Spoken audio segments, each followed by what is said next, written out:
Hi, my name is Lex Stetz, and this is my week 10 reflection. The past 2 weeks, we've watched the Powerhouse and Bony Landmarks, as well as the movement of the scapula videos.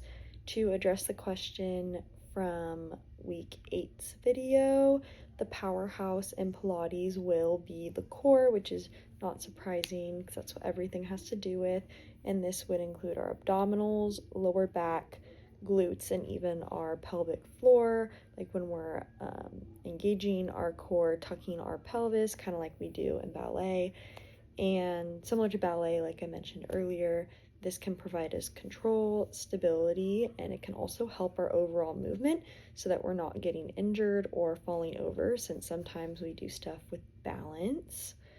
Moving on in regards to the bony landmarks of our pelvis and hip, this includes a lot of points and a lot of fancy words, but these can be our pelvic joints, areas on our femur, basically any area within that pelvic realm has to do with our movements.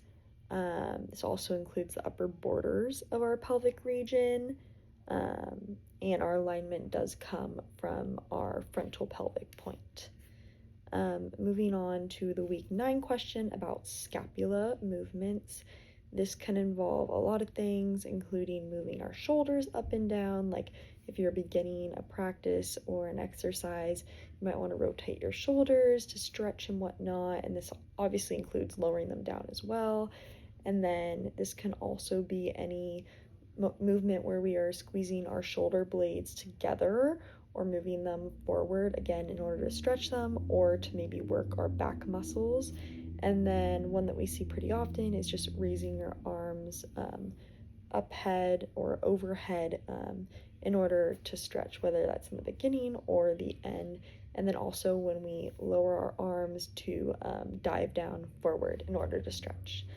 And a takeaway that I had from our practice videos from the last 2 weeks, I would say, would be that I noted how hard it is for me to hold my legs up straight. In the most recent video, there's a move where you're supposed to pulse your arms with your 2 legs up and straight. And I noticed that I had a difficult time with this and that my legs don't want to fully stretch, even though I'm a pretty flexible person. So that was interesting to me.